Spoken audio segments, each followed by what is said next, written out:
वह जानता था कि उसके सामने खड़ा क्रीचर बेहद डेंजरस था, लेकिन वह यह भी समझ चुका था कि उसके आर्मोर की टेक्नोलॉजी इस लड़ाई में उसके खिलाफ इस्तेमाल हो सकती है।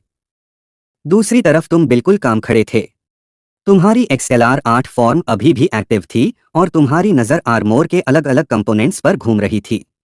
फैक्ट्री के बाहर हवा चल रही थी और डैमेज्ड मार्क 3 आर्मोर के आसपास छोटे छोटे स्पार्क्स चमक रहे थे। एक तरफ घायल और डैमेज्ड आयरन मैन था, दूसरी तरफ तुम्हारे हाथ में अब उसकी एडवांस्ड टेक्नोलॉजी को समझने का मौका था। लेकिन कहानी अभी खत्म नहीं हुई थी। इस कॉन्फ्रंटेशन का अगला कदम टोनी स्टार्क के लिए और भी मुश्किल होने वाला था। ये कोई फिश कैन नहीं है। तुमने के भाव से टोनी के हाथ में पकड़े मास्क को झटका दिया और उस पर लगी गंदगी पूरी तरह टोनी के चेहरे पर वापस जा गिरी। टोनी का चेहरा गुस्से से आयरन जैसा सख्त हो गया और उसके बाल भी बुरी तरह बिखर गए। तुमने शांत भाव से कहा, तुम सोच रहे हो ये सब किसकी वजह से हुआ है? ऑब्वियसली तुम्हारी अपनी वजह से। याद है, मैंने तुम्हें वार्निंग दी थी कि मेरे काम में ज्यादा इंटरफियर मत करना। तुम्हारे हाथ लगातार आर्मोर को डिसमेंटल करने में लगे हुए थे। तुमने मजाकिया अंदाज में कहा, पहले मुझे इस चीज को पूरे 100 बार वॉश करना पड़ेगा। शायद एक पूरी कैन डिशवॉशिंग लिक्विड भी लगानी पड़े। टोनी ने तुरंत कहा, मेरे पास इससे बेहतर सजेशन है, इसे मत छुओ। लेकिन तुमने उसकी बात पर ध्यान नहीं दिया। बीच काम में ही तुमने उसे हल्का सा पंच दे दिया और डिसमेंटलिंग स्पीड और बढ़ा दी। आधे मिनट से भी कम समय में पूरी मार्क 3 आर्मोर अलग अलग मैकेनिकल पार्ट्स में बदल चुकी थी। तुमने सारे कंपोनेंट्स उठाए। पार्ट्स का पाइल लगभग तुम्हारी हाइट जितना ऊंचा था। तुमने उन्हें अपने कंधे पर लादा और टोनी की तरफ देखते हुए कहा, मेरी सलाह है कि तुम अपनी लिटिल गर्लफ्रेंड को अभी कॉल कर दो, वरना तुम्हें पैदल स्टार्क टावर वापस जाना पड़ेगा। और कल तुम्हारी यही हालत हर न्यूज़ हेडलाइन में दिखाई देगी। इतना कहकर तुम पार्ट्स लेकर तेजी से वहां से निकल गए। रास्ते में तुम्हें एक बात नोटिस हुई, इतने सारे मैकेनिकल कंपोनेंट्स होने के बावजूद एक भी पार्ट रास्ते में नहीं गिरा। तुमने तुरंत सोचा कि शायद XLR-8 की स्पीड बेस्ड फिजिकल फोर्स और स्पाइडरमैन की बायोलॉजिकल स्टैटिक इलेक्ट्रिसिटी आपस में कॉम्बाइन हो रही थी। तुम्हारे मन में क्यूरियोसिटी पैदा हुई। तुमने एक मोमेंट में सारे पार्ट्स स्कैन किए और आर्मोर का पूरा लेआउट एनालाइज कर लिया। तभी तुम्हें आर्मोर के अंदर छिपा एक ट्रैकिंग डिवाइस दिखाई दिया। तुमने उसे तुरंत लोकेट करके डिस्ट्रॉय कर दिया। इसके बाद तुमने कंपोनेंट्स को व्यवस्थित किया। मार्क 3 को अभी रिसर्च करने की जरूरत नहीं है। जब अगली बार लिटिल कैवलरी में ट्रांसफॉर्म करूंगा तब इसे आराम से एनालाइज करूंगा। फिलहाल सबसे जरूरी था स्कूल पहुंचना। तुम्हें याद आया कि क्लास शुरू होने वाली है। तुमने अपनी स्पीड बढ़ाई और लगभग 10 सेकंड्स बाद स्कूल पहुंच गए। रास्ते के कैमरास अवॉइड करके सीधे रेस्टरूम में घुसे। कुछ सेकंड्स बाद ट्रांसफॉर्मेशन खत्म किया और नॉर्मल रूप में वापस आ गए। तभी स्कूल बेल बस उठी। तुमने किताबें संभाली और आखिरी मोमेंट पर क्लासरूम की तरफ दौड़ पड़े। डोर खुलते ही तुम लगभग उसी समय अंदर पहुंचे। टीचर ने तुम्हें देखते ही भौहें सिकोड़ लीं। तुमने राहत की सांस ली, लेकिन टीचर ने कहा, बेन पार्कर, तुम लेट हो। तुम अपनी सीट की तरफ बढ़ते हुए मन ही मन बोले, आखिर स्पीडस्टर्स हमेशा लेट क्यों होते हैं? तुम बैठ गए। अमेरिका के स्कूल में स्टूडेंट का क्लास में आ जाना ही कई बार काफी माना जाता था, इसलिए कुछ सेकंड्स की देरी पर कोई बड़ा इशू नहीं बना। फ्रंट रो में बैठी एक वाइट हेयर्ड लड़की ने टीचर के मुड़ते ही अपना सिर पीछे किया और धीरे से पूछा, हे बेन, आज तुम लेट क्यों हुए? तुमने होमवर्क निकालते हुए कैजुअली कहा, सिर्फ 1 सेकंड लेट हुआ हूं। इसे टेक्निकली लेट नहीं कह सकते। वह फेलिसिया हार्डी थी, स्कूल में मशहूर एक रिच फैमिली की ब्यूटीफुल गर्ल। लेकिन तुम उसके दूसरे सीक्रेट आइडेंटिटी के बारे में भी जानते थे, फ्यूचर की ब्लैक कैट। हालांकि अभी फेलिसिया खुद अपने फ्यूचर के बारे में कुछ नहीं जानती थी। उसके पिता का अतीत और उसकी जिंदगी का वह रास्ता अभी बहुत दूर था। फेलिसिया ने तुम्हारी बात सुनकर होंठ सिकोड़ लिए। तुम्हारे पास हर बात के लिए कोई न कोई एक्सक्यूज होता है। इतना कहकर वह अपनी सीट पर वापस बैठ गई। लेकिन तुम्हें किताब खोलकर पूरी सीरियसनेस से पढ़ते देखकर उसके मन में हल्की सिंपैथी पैदा हुई।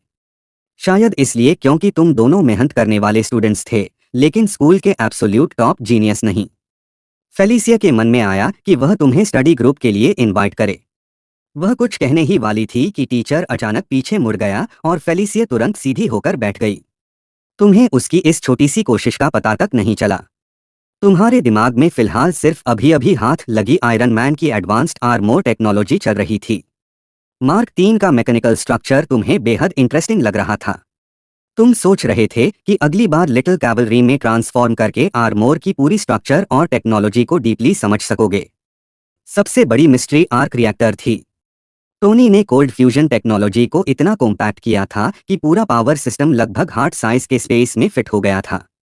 अगर तुम इस टेक्नोलॉजी को पूरी तरह समझ पाए तो फ्यूचर में अपना एडवांस्ड सूट या मैकेनिकल इक्विपमेंट बनाना भी संभव हो सकता था।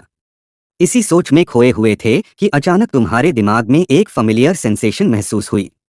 तुम्हारे एनहांस्ड सेंसेस ने किसी चीज की मूवमेंट नोटिस की। तुमने बिना ज्यादा सोचे हाथ उठाया और आने वाली चीज को परफेक्टली कैच कर लिया। तुमने हाथ में पकड़ी चीज को देखा तो वह एक छोटा पेपर नोट था। तुमने नजर उठाई और सामने फेलिसिया को देखा। वह तुम्हें देखकर हल्का सा विंक कर रही थी और बिना आवाज के लिप्स से कुछ कह रही थी। तुमने नोट खोला। उसमें स्टडी ग्रुप का इनविटेशन था। फेलिसिया का मानना था कि तुम्हारा कजिन पीटर पार्कर और उसका दोस्त ग्वेन स्कूल के सबसे अच्छे स्टूडेंट्स में से हैं और पीटर को किसी स्मार्ट गर्ल से मिलवाना उसके लिए अच्छा रहेगा। लेकिन तुमने हल्का सा सिर हिलाया और पेपर को मोड़कर एक छोटा सा बॉल बना दिया। सॉरी फेलिसिया, स्कूल के बाद मेरे पास कुछ जरूरी काम है। और पीटर की बात करें तो मुझे लगता है कि उसके पास भी हाल में ज्यादा फ्री टाइम नहीं है। तुम्हारी बात सुनते ही फेलिसिया का एक्सप्रेशन बदल गया। वह नाराज होकर अपना चेहरा दूसरी तरफ घुमा बैठी। उसके मन में तुरंत आया, एक्सक्यूज ही एक्सक्यूज हैं। साथ में स्टडी नहीं करना तो सीधा बोल दो। उसने मन ही मन फैसला किया कि आज स्कूल खत्म होने तक वह तुमसे बिल्कुल बात नहीं करेगी। फिर वह खुद और ग्वेन मिलकर स्टडी ग्रुप बनाएगी, ग्रेड्स इंप्रूव करेगी और तुम्हें दिखाएगी कि तुम्हें इग्नोर करना इतना आसान नहीं है। अगर कभी तुम खुद उसके पास आकर रिक्वेस्ट करोगे तभी वह मानने के बारे में सोचेगी। तुम्हें उसकी इन बातों का कोई अंदाजा नहीं था। तुमने बस सिर घुमाया और पूरी तरह क्लास पर ध्यान देने लगे। अजीब बात यह थी कि आज तुम्हारा दिमाग सामान्य दिनों से कहीं ज्यादा क्लियर महसूस हो रहा था। जिन कॉन्सेप्ट्स को समझने में पहले काफी समय लगता था वे आज पहली बार में ही समझ आ रहे थे। तुम सोचने लगे कि क्या यह स्पाइडरमैन एबिलिटीज की वजह से ब्रेन एनहांसमेंट है या फिर लिटिल कैवलरी ट्रांसफॉर्मेशन के दौरान मिली एलियन नॉलेज अभी भी तुम्हारे दिमाग में किसी तरह मौजूद है। शायद दोनों का कॉम्बिनेशन था। तुम जानते थे कि अभी भी तुम्हें जीनियस कहना सही नहीं होगा। पीटर तो मिडिल स्कूल में ही ऐसी वेब मटेरियल बना सकता था जो अपने समय की टेक्नोलॉजी से कई साल आगे थी। वहीं डॉक्टर कर्ट कॉनर्स की बायोलॉजिकल रिसर्च और उसके एक्सपेरिमेंट्स की टेक्नोलॉजी भी सामान्य साइंस से काफी आगे थी। लेकिन तुम्हारे पास ओमनिट्रिक्स था जिसमें मिलियंस ऑफ एलियन स्पीशीज के जीन्स मौजूद थे और उनमें काउंटलेस हाईली इंटेलिजेंट स्पीशीज भी शामिल थीं। अगर तुम लिटिल कैवलरी की इंटेलिजेंस और ओमनिट्रिक्स की बाकी एबिलिटीज को सही तरीके से इस्तेमाल कर सको तो तुम्हारी लर्निंग एबिलिटी सामान्य इंसानों से कहीं आगे जा सकती थी। पूरा दिन क्लासेस में निकल गया। तुम्हें लगा जैसे हर नॉलेज पॉइंट अपने आप कनेक्ट होकर किसी क्लियर पैटर्न में बदल रहा है।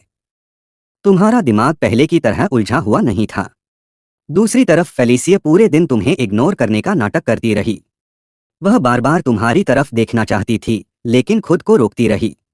उसके मन में था, मैंने इसे पूरा दिन इग्नोर किया है, अब तो इसे जरूर बुरा लग रहा होगा। लेकिन जब स्कूल खत्म हुआ और उसने तुरंत तुम्हारी तरफ देखा तो तुम्हारी सीट पहले ही खाली थी। दूर हॉलवे में उसने तुम्हें देखा। तुम बिना पीछे देखे तेजी से क्लासरूम से बाहर निकल रहे थे।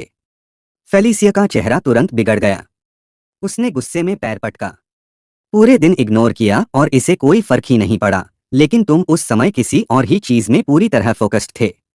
तुम्हारा दिमाग पूरे दिन की पढ़ाई को प्रोसेस कर रहा था और हर नॉलेज पॉइंट तुम्हें पहले से ज्यादा साफ दिखाई दे रहा था। तुम स्कूल से निकलकर हॉलवे में पहुंचे ही थे कि सामने से पीटर पार्कर तेजी से आता हुआ दिखाई दिया। वह भी काफी जल्दबाजी में था। तुम्हें देखते ही पीटर ने कहा, बेन, मैंने अपना माइंड चेंज कर लिया है। क्या तुम मेरे साथ डॉक्टर कॉनर्स को ढूंढने चलोगे? तुम्हारी आंखों में हल्की चमक आई।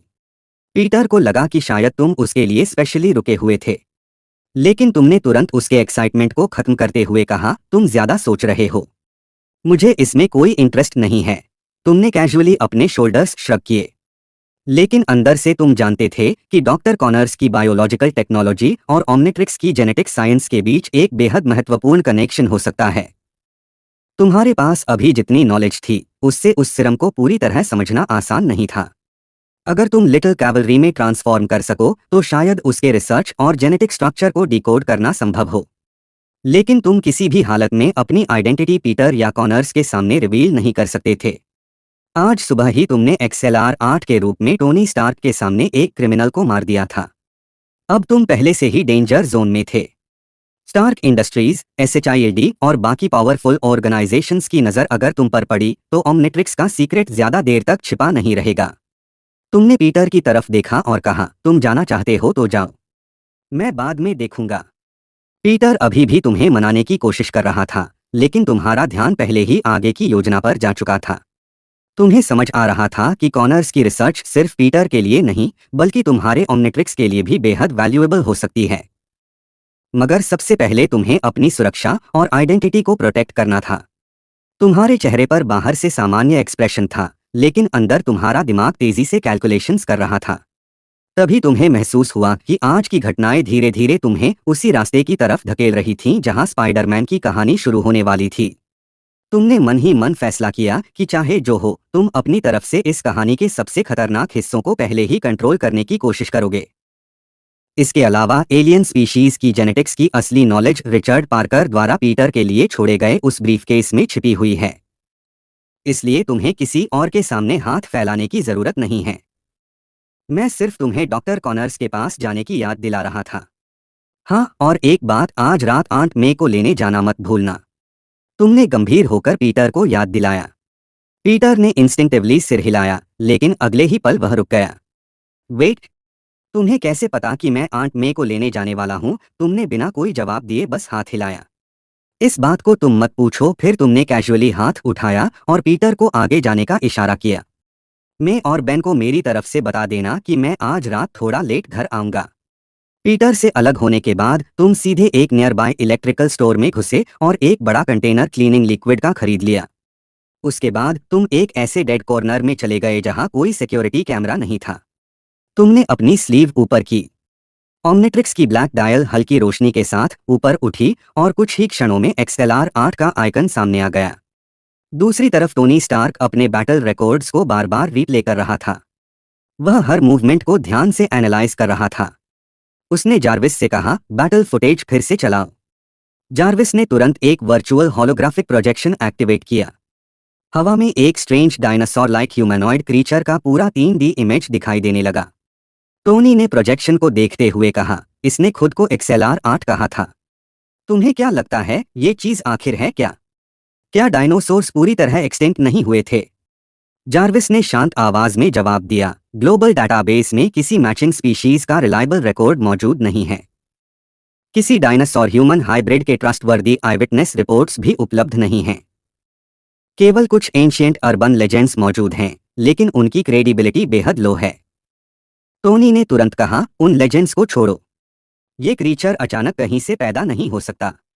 इसका एक प्रॉपर फाइल बनाओ। जार्विस ने पूछा, फाइल नेम? टोनी ने बिना ज्यादा सोचे कहा, XLR-8। और इसे डायनासोर बॉय मत कहना। टोनी की आंखों में क्यूरियोसिटी साफ दिखाई दे रही थी। जार्विस ने तुरंत पूरी बैटल फुटेज को अलग अलग सेगमेंट्स में ब्रेक करके एनालाइज करना शुरू किया। स्क्रीन पर XLR-8 के फीट का क्लोजअप आया। उसके पैरों की स्ट्रक्चर किसी रोलर सिस्टम जैसी दिखाई दे रही थी। जार्विस ने बताया, नॉर्मल कंडीशन में यह क्रीचर प्रति सेकंड लगभग 16 ऑल्टरनेटिंग फुट मूवमेंट्स करता है। इसकी एस्टिमेटेड स्पीड कम से कम 300 मील पर आवर है।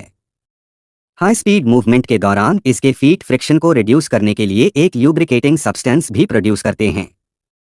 टोनी ने रोलर लाइक फीट को ध्यान से देखा और कुछ सेकंड्स तक सोचता रहा। फिर उसकी आंखों में अचानक रियलाइजेशन आया।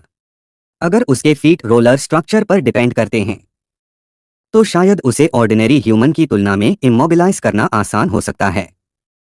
टोनी ने तुरंत कहा, नेक्स्ट टाइम मार्क 4 में फोम बेस्ड काउंटर मेजर भी ऐड करना। लेकिन अगले ही पल उसकी नज़र XLR-8 के चेस्ट एरिया पर मौजूद ओमनिट्रिक्स सिंबल पर टिक गई।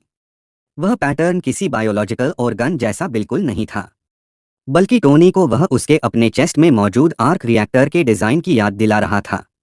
टोनी ने पूछा, जार्विस, तुम्हारे हिसाब से इसके आर्टिफिशियली मॉडिफाइड ऑर्गेनिज्म होने की प्रोबेबिलिटी कितनी है? जार्विस ने जवाब दिया, 0%।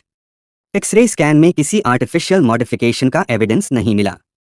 इसके रोलर लाइक फीट और स्केलेटल स्ट्रक्चर पूरी तरह नेचुरल बायोलॉजिकल ग्रोथ के साथ मैच करते हैं। टोनी की भौहें सिकुड़ गईं। ये कैसे पॉसिबल है? कोई अर्थ स्पीशीज जन्म से ही ह्यूमन लेवल इंटेलिजेंस और ऐसी फिजिकल एबिलिटीज लेकर पैदा नहीं होती। या तो इस क्रीचर ने मिलियंस ऑफ ईयर्स में इवॉल्व किया है, या फिर ये अर्थ का बायोलॉजिकल ऑर्गेनिज्म है ही नहीं। टोनी ने तुरंत एक नया कमांड दिया। न्यूयॉर्क के सभी सिक्योरिटी कैमरास मॉनिटर करो। जैसे ही XLR-8 या उसके जैसे किसी दूसरे क्रीचर की मूवमेंट डिटेक्ट हो, मुझे तुरंत अलर्ट करना। जार्विस ने कमांड एक्सेप्ट कर लिया। टोनी ने इसके बाद एक नया डॉक्यूमेंट क्रिएट किया। फाइल का नाम रखा गया एलियन। दूसरी तरफ न्यूयॉर्क के आउटस्कर्ट्स में एक अबैंडन फैक्ट्री के अंदर तुम लिटिल कैवलरी के रूप में बैठे हुए थे। तुम्हारे सामने मार्क 3 आर्मोर पूरी तरह डिसमेंटल्ड पड़ी थी। बड़े सर्किट बोर्ड्स से लेकर छोटे स्क्रूज तक हर कंपोनेंट फ्लोर पर अलग अलग रखा हुआ था। तुम्हारी बड़ी आंखें आर्मोर के हर सर्किट पाथवे को साफ साफ देख रही थीं। हेलमेट के अंदर मौजूद न्यूरल इंटरफेस सिस्टम वेयरर के नर्वस सिस्टम के साथ डायरेक्ट कनेक्शन बना रहा था। इसी वजह से टोनी सिर्फ अपने थॉट्स के जरिए आर्मोर को कंट्रोल कर पाता था। तुमने धीरे से खुद से कहा, तो असली सीक्रेट न्यूरल कनेक्शन में है। लेकिन जितना ज्यादा तुम सिस्टम को एनालाइज करते गए, उतना ही तुम्हें महसूस हुआ कि कुछ जगहें अभी भी समझ से बाहर हैं। तुमने थोड़ी परेशानी से कहा, कुछ चीजें अभी भी समझ नहीं आ रही हैं। मेरी फिजिक्स की फाउंडेशन बहुत वीक है। नॉलेज तुम्हारे दिमाग में मौजूद थी, लेकिन उसे प्रैक्टिकली कनेक्ट करके समझना अभी भी आसान नहीं था। तुमने फ्रस्ट्रेशन को ज्यादा देर तक हावी नहीं होने दिया। ट्रांसफॉर्मेशन का टाइम खत्म होने से पहले तुमने फिर से मार्क 3 की स्ट्रक्चर को एनालाइज करना शुरू कर दिया। करीब आधे घंटे बाद ओमनिट्रिक्स का कूलडाउन फाइनली खत्म हुआ। तुम्हारा दिमाग तेजी से नई पॉसिबिलिटीज कैलकुलेट करने लगा। ओमनिट्रिक्स की डायल घूमती रही और आखिरकार एक स्ट्रेंज बायोलॉजिकल सिंबल पर जाकर रुक गई। तुमने बिना हेजिटेशन के ओमनिट्रिक्स एक्टिवेट किया। अगले ही पल ब्लैक लिक्विड लाइक सब्सटेंस ने तुम्हारे पूरे शरीर को कवर कर लिया। ग्रीन सर्किट लाइक पैटर्न्स तुम्हारी ब्लैक बॉडी पर तेजी से फैल गए। यह है अपग्रेड, यानी गैल्वेनिक मेकामोर्फ। यह वही एलियन स्पीशीज थी जिसे अजमुथ ने बनाया था। इसकी बायोलॉजिकल स्ट्रक्चर एक लिविंग मशीन जैसी थी, जो मैकेनिकल टेक्नोलॉजी के साथ मर्ज होकर उसे कंट्रोल, मॉडिफाई और एनहांस कर सकती थी। तुम्हारा आज का ऑब्जेक्टिव बिल्कुल क्लियर था, देखना कि क्या अपग्रेड उस आर्मोर को फिर से एक्टिवेट कर सकता है जिसका आर्क रिएक्टर कोर तुम पहले ही निकाल चुके थे। तुम्हारा 2 मीटर से भी ज्यादा ऊंचा ब्लैक एंड ग्रीन बॉडी अचानक लिक्विड की तरह बदलने लगा। तुम पानी की धारा की तरह फैलते हुए मार्क 3 के ऊपर चढ़ गए और कुछ ही सेकंड्स में पूरी आर्मोर को कवर कर लिया। रेड एंड गोल्ड आर्मोर का पूरा कलर स्कीम तुरंत ब्लैक एंड ग्रीन में बदल गया। ओमनिट्रिक्स का कोर बिल्कुल उसी जगह फिट हो गया जहां पहले आर्क रिएक्टर मौजूद था। तुमने अचानक खुद को सीधा खड़ा किया। मेटल जॉइंट्स से क्रिस्प मैकेनिकल क्लिकिंग साउंड सुनाई दी। उस मोमेंट में तुम्हें ऐसा महसूस हुआ जैसे तुम आर्मोर पहन नहीं रहे हो, बल्कि खुद आर्मोर बन चुके हो। तुम्हारे मन में एक थॉट आया और तुम्हारी हथेली तुरंत थ्रस्टर और एनर्जी बीम एमिटर में बदल गई। शोल्डर और साइड पैनल्स एक साथ खुल गए। अंदर से दर्जनों छोटे मिसाइल्स परफेक्टली अलाइंड होकर बाहर आए। जो वेपन्स सामान्य रूप से वन टाइम कंज्यूमेबल्स थे, अपग्रेड की एबिलिटी के कारण अब अनलिमिटेड ड्यूप्लिकेशन कर सकते थे। तुम्हारे अंदर एक्साइटमेंट तेजी से बढ़ने लगी। अगर सैटेलाइट डिटेक्शन का डर नहीं होता, तो तुम इसी समय फैक्ट्री से बाहर निकलकर पूरे न्यूयॉर्क के ऊपर एक टेस्ट फ्लाइट करना चाहते। लेकिन तभी लगभग आधे घंटे बाद एक शार्प वार्निंग अलार्म गूंज उठा। ओमनिट्रिक्स की कोर डिस्प्ले तेजी से रेड ब्लिंक करने लगी। सिस्टम ने तुम्हें जबरन आर्मोर से अलग करना शुरू कर दिया। कुछ ही क्षणों में तुम फिर ह्यूमन फॉर्म में वापस आ गए। और जैसे ही अपग्रेड का कनेक्शन टूटा, जो आर्मोर अभी कुछ मोमेंट्स पहले परफेक्टली फंक्शनल थी, वह अचानक अपना मैकेनिकल सपोर्ट खोकर जमीन पर बिखर गई। तुमने जमीन पर पड़े पार्ट्स को देखते हुए निराश होकर कहा, अफसोस। अपग्रेड हटते ही पूरा मॉडिफिकेशन खत्म हो गया। अब साफ था कि तुम इस मॉडिफाइड आर्मोर को अपने साथ लेकर नहीं जा सकते थे। अगर टोनी ने इसे वापस एक्टिव हालत में देख लिया, तो वह तुरंत समझ जाएगा कि किसी ने उसकी टेक्नोलॉजी के साथ छेड़छाड़ की है। तभी तुम्हें एक दूसरे एलियन की याद आई, वह जेनेटिकली डिफेक्टिव मेकामोर्फ जो टेक्नोलॉजी को डायरेक्टली एब्जॉर्ब करके परमानेंटली मर्ज कर सकता था और कभी कभी ओमनिट्रिक्स टेक्नोलॉजी की कॉपी भी कर चुका था। तुमने तुरंत उस विचार को रोक दिया। नहीं, ओमनिट्रिक्स को किसी कॉन्टैमिनेशन में डालना ठीक नहीं होगा। इसके बाद बाकी समय तुम ट्रांसफॉर्मेशन कूलडाउन और नए फॉर्म्स के बीच एक्सपेरिमेंट्स करते रहे। तुम बार बार ट्रांसफॉर्म करते, एबिलिटीज टेस्ट करते और फिर कूलडाउन का इंतजार करते रहे। धीरे धीरे आसमान पूरी तरह डार्क हो गया। न्यूयॉर्क की नाइट किसी भी तरह पीसफुल नहीं थी। शहर में रात के समय अकेले घूमना पहले से ही रिस्की था, खासकर तब जब किसी व्यक्ति को रात 9 बजे के बाद काम से निकलकर 12 ब्लॉक्स पार करके रिलेटिवली एम्प्टी सबवे पकड़नी पड़े। ऐसी जर्नी किसी के लिए भी आसान नहीं होती। उसी ठंडी हवा में रिचर्ड पार्कर अपने शरीर को थोड़ा सिकोड़कर आगे बढ़ रहा था। लगातार काम और थकान ने उसके शरीर को कमजोर और एग्जॉस्टेड बना दिया था। उसके बालों में सफेदी साफ दिखाई दे रही थी और हवा में बिखरे हुए बाल उसे और भी थका हुआ दिखा रहे थे। उसकी आंखें बेचैनी से चारों तरफ घूम रही थीं। सड़क से गुजरने वाली हर डार्क शैडो उसे एक पल के लिए चौंका देती। वह लगातार आसपास देख रहा था, जैसे उसे किसी अनजान खतरे के अचानक सामने आ जाने का डर हो। सुबह पीटर ने वादा किया था कि स्कूल से छुट्टी के बाद वह मे को लेने आएगा, लेकिन वह ठंडी हवा में कई घंटों से इंतजार कर रही थी और पीटर का कोई पता नहीं था। उसने पहले घर लौटने का सोचा, फिर डर लगा कि कहीं पीटर देर से आए और वह उसे मिस कर दे। जितनी देर बीती उसकी चिंता बढ़ती गई। पीटर पहले कभी उसे इतना इंतजार नहीं करवाता था। आखिर वह घर लौटने के लिए मुड़ी ही थी कि तभी दूर एक ब्लैक शैडो दिखाई दी। उसने घबराकर अपना बैग कस लिया, लेकिन अगले ही पल हल्की रोशनी में तुम्हें मे के साथ आते देखा। उसके दिल का भारी बोझ अचानक हल्का हो गया। मे ने तुम्हारी कलाई पकड़ ली। यही हाथ इतने वर्षों से इस परिवार को संभाल रहा था और दोनों बच्चों को पाल रहा था। उसने कम पैसे में भी कभी शिकायत नहीं की। तुम यहाँ कैसे आए? उसने पूछा। तुमने मन ही मन कहा, ऑब्वियसली, क्योंकि मुझे आपकी चिंता थी। स्पाइडरमैन की दुनिया में स्पाइडर बाइट के बाद आने वाली ट्रेजेडीज अक्सर डेस्टिनी जैसी होती हैं। तुमने पीटर की मौत को रोक दिया था, लेकिन अब तुम्हें डर था कि कहीं वही बैड लक मे तक न पहुंच जाए। तुमने पीटर को कई बार मे को लेने की याद दिलाई थी, लेकिन फिर भी वह भूल गया। मन में थोड़ी इरिटेशन हुई, मगर तुम मे को परेशान नहीं करना चाहते थे।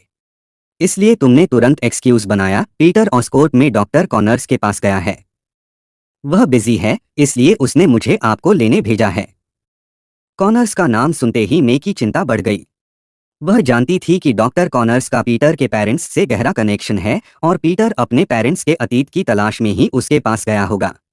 जब से पीटर को अपने पेरेंट्स के छोड़े हुए डॉक्यूमेंट्स मिले थे, वह इस मिस्ट्री में पूरी तरह डूब गया था। मे को डर था कि कहीं पीटर इस तलाश में किसी डेंजरस सिचुएशन में न फंस जाए। आखिर उसके पेरेंट्स उसे बचपन में छोड़कर चले गए थे और फिर कभी वापस नहीं आए। मे और बेन ने उसे पालने में कोई कमी नहीं छोड़ी, लेकिन अब पीटर को अपने बायोलॉजिकल पेरेंट्स को खोजने से रोकना भी उनके लिए आसान नहीं था। चिंता मत करो मे, तुमने उसके कंधे पर हाथ रखते हुए कहा। पीटर बस अपने पेरेंट्स की ट्रूथ के करीब पहुंचकर थोड़ा ज्यादा इन्वॉल्व्ड हो गया है। मे की आंखें लाल हो गईं। उसने तुम्हारा हाथ कसकर पकड़ लिया, जैसे उसे डर हो कि दोनों बच्चे उससे दूर न चले जाएं। तुमने उसका हाथ वापस दबाया और कहा, चलो घर चलते हैं, मैं बहुत भूखा हूं। दोनों घर पहुंचे तो बेन काफी देर से दरवाजे पर इंतजार कर रहा था। तुम्हें और मे को साथ देखकर उसके चेहरे पर सरप्राइज साफ था। पीटर कहाँ है? उसने पूछा। तुमने वही एक्सक्यूज दोहरा दिया। बेन ने तुरंत समझ लिया कि यह एक हार्मलेस लाई है, लेकिन उसने तुम्हें डांटा नहीं। उल्टा उसे राहत हुई कि तुम परिवार को प्रोटेक्ट करने की कोशिश कर रहे हो। थैंक यू सन, उसने कहा। तुमने जवाब दिया, कुछ नहीं, यह तो मेरा काम है। बेन ने तुम्हारे कंधे पर हाथ रखकर कहा, तुम मे को अंदर ले जाओ, मैं यहीं पीटर का इंतजार करूंगा। तुमने उसे अंदर आने के लिए कहा, लेकिन बेन ने सिर हिला दिया। नहीं, मैं यहीं रहूंगा। तुम्हें पता था कि बेन पीटर के साथ एक सीरियस कॉन्वर्सेशन करने वाला है। तुम्हें यह भी पता था कि अपने पेरेंट्स की मिस्ट्री में उलझा पीटर इमोशनल होकर घर से बाहर जा सकता है।